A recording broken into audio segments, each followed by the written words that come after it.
Mesdames et messieurs, bonsoir et bienvenue au journal. Voici pour vous les titres.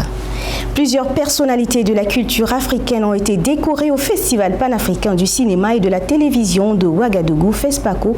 Parmi elles, le ministre tchadien du développement touristique, de la culture et de l'artisanat, Abakar Rositeguil. Il a été élevé au rang d'officier de l'ordre de l'Étalon.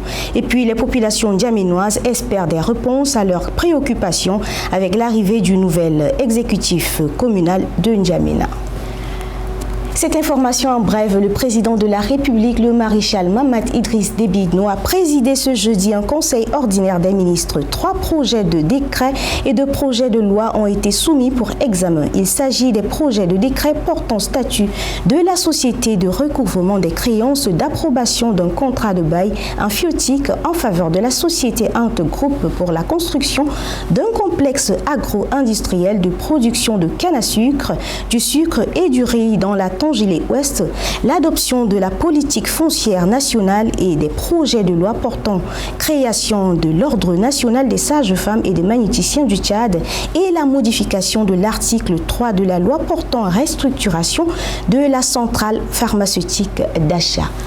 Senoussi Hassan Abdoulaye, c'est la nouvelle figure de l'exécutif communal de N'Djamena. Son arrivée suscite de l'espoir pour la population ndjaménoise. Priska Dansou a rencontré quelques-uns. Son reportage.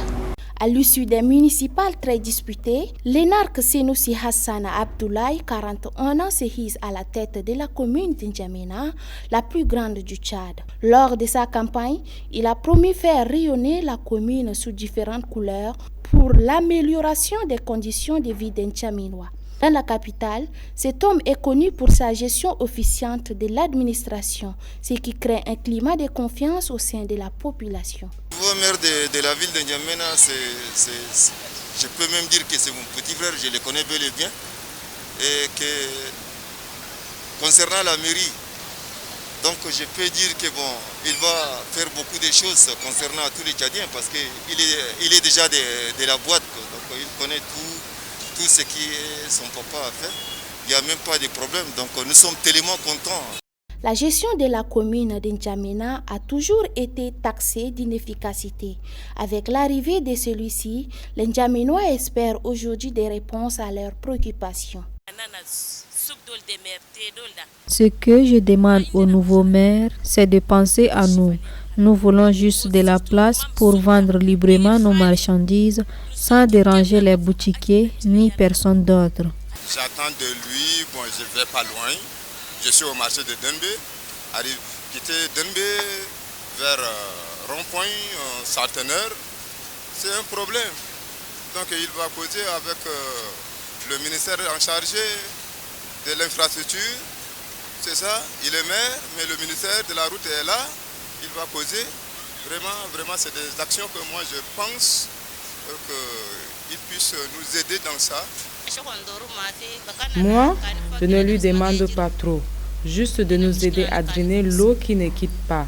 Aussi, de mettre de l'ordre dans le marché.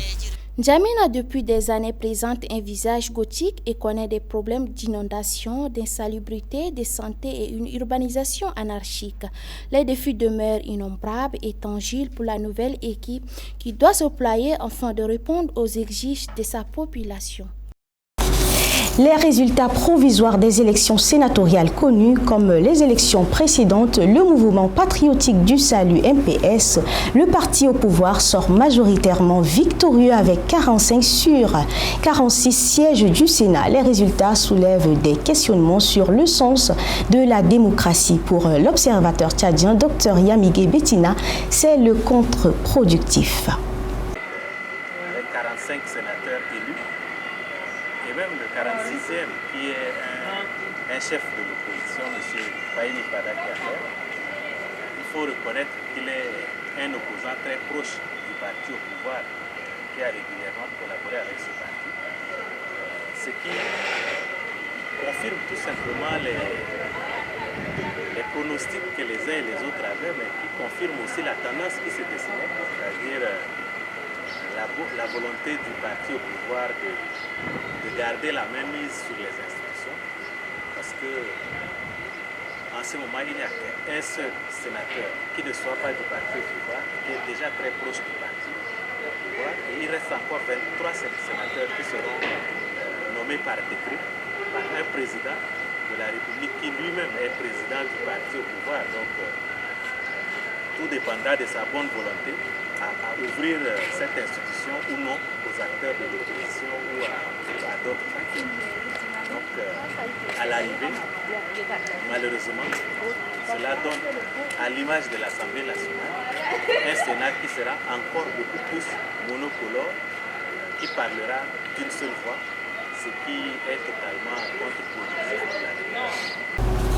Ce jeudi à Ouagadougou, la capitale du Burkina Faso, plusieurs personnalités de la culture africaine ont été décorées, parmi lesquelles le ministre tchadien du développement touristique, de la culture et de l'artisanat, Abakar Rositeguil, qui a été élevé au rang d'officier de l'ordre de l'étalon. Maturanga Koutou, l'envoyé spécial. Le ministre tchadien de la Culture a été décoré du titre d'officier de l'ordre et de l'étalon, une reconnaissance qui reflète un engagement collectif et un dévouement à la promotion du cinéma africain, en particulier celui du Tchad. Abakar Rositeguil, chef du département de la Culture, a dédié cette distinction au chef de l'État Mahamat Idriss Déby Itno, saluant sa vision et son engagement sans faille pour construire un Tchad résilient, dit-il. Je dédie cette distinction à tous les peuples du Tchad. À leur tête, le maréchal Mahamat Idriss Déby Itno, président de la République, chef de l'État. Je salue le travail remarquable accompli par la coordination préparatoire du FESPACO. Nos cinéastes, nos artistes, nos groupes traditionnels, le ballet national, nos artisans, surtout les médias et l'ensemble de la délégation qui nous accompagne.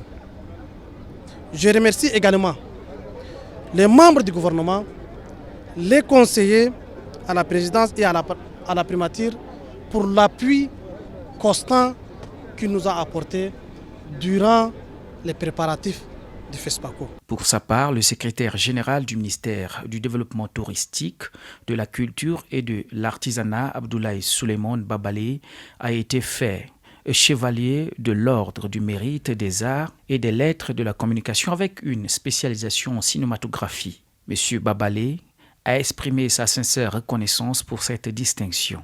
Pour moi, c'est une fierté et je suis trop ému de cette reconnaissance-là et je le dédie à tous les cinéastes, à tous ceux-là qui se battent jour et nuit depuis des années et des années pour faire des films et aussi à toutes nos plus hautes autorités.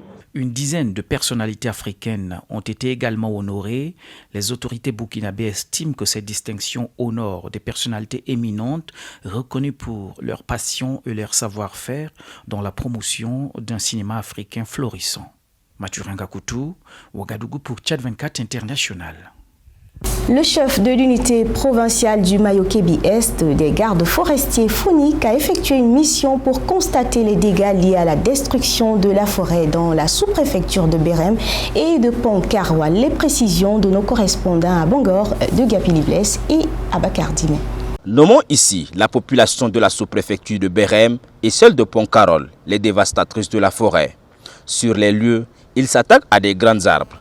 La technique consiste à couper une partie du tronc d'arbre et le feu consume cet être vivant. Selon les explications sur le terrain, cette forêt serait une zone interdite, mais une mauvaise gestion de conflit aurait mécontenté les agriculteurs. Pendant la saison pluvieuse, les éleveurs auraient occupé la zone. Le sous-préfet de Pont-Carol confirme le statut de cette zone qui est interdite. La forêt n'appartient pas aux éleveurs ni aux agriculteurs, car c'est une propriété de l'État. Le chef d'unité provinciale du Mayo-Kébi-Est des gardes forestiers et FONIC, Hassan Issentagal, a donné une ferme instruction de non-exploitation de cette forêt. Il met en garde tout contrevenant à cette décision des plus hautes autorités.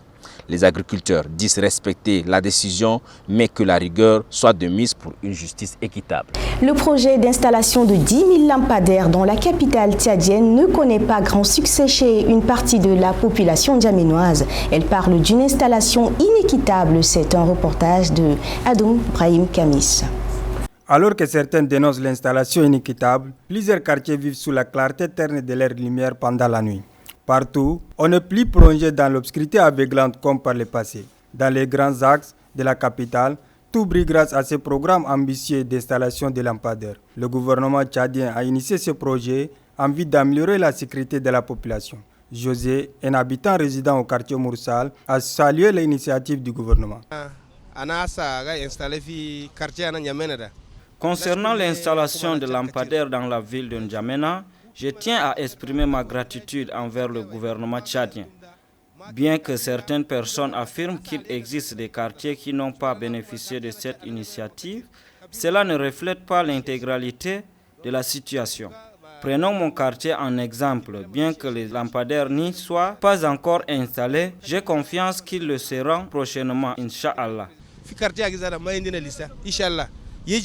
Dans certains banlieues de N'Djamena, selon les sources concordantes, le projet est en train d'être traduit dans les faits. Patrick refute la rumeur selon laquelle les lampadaires sont implantés par endroits dans son quartier à Walia.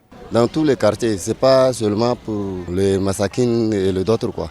Dans tous les quartiers, même dans mon quartier là, nous sommes pauvres mais on a quand même les panneaux dans notre quartier. Les activités du projet d'installation de plus de 10 000 lampadaires dans la ville viennent d'être lancées. Il est encore trop précoce de juger sa couverture. Toutefois, les habitants espèrent voir clair dans la nuit pour apaiser l'insécurité. Un tour à l'international avec Assiam Kandiara. L'administration Trump annonce de supprimer 92% des financements de programmes à l'étranger par l'Agence américaine de développement pour faire économiser près de 60 milliards de dollars aux contribuables. À cet effet, il a signé un décret dès son retour à la Maison-Blanche pour geler l'aide étrangère américaine pour 90 jours pour un réexamen avec sa politique contre les programmes favorisant l'avortement, le planning familial ou encore prônant la diversité et l'inclusion. Mais un juge fédéral saisi par 2 organisations regroupant des entreprises ONG et autres bénéficiaires des fonds d'aide américains a suspendu cette décision. En Palestine, le Hamas a restitué les dépouilles d'otages morts pendant leur captivité. Le franco-israélien Ahalomi était l'un d'entre eux. Le retour des vivants est certes une bénédiction. La trêve aussi est comme une respiration.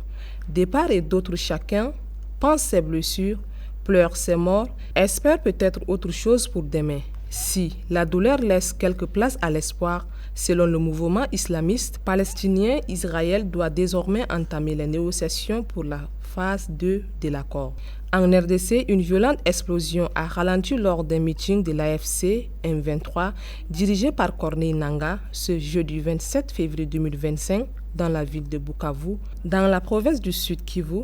Cet événement dramatique a plongé la foule dans un état de panique totale, transformant un rassemblement politique en scène de chaos et de confusion. L'explosion s'est produite alors que la rencontre touchait à sa fin, prenant de court les participants. D'après des témoins présents sur place, la déflagration a été soudaine et d'une intensité violente. Et c'est tout pour cette édition. Merci à vous de l'avoir suivi. Très bonne suite des programmes sur Tchad 24 International.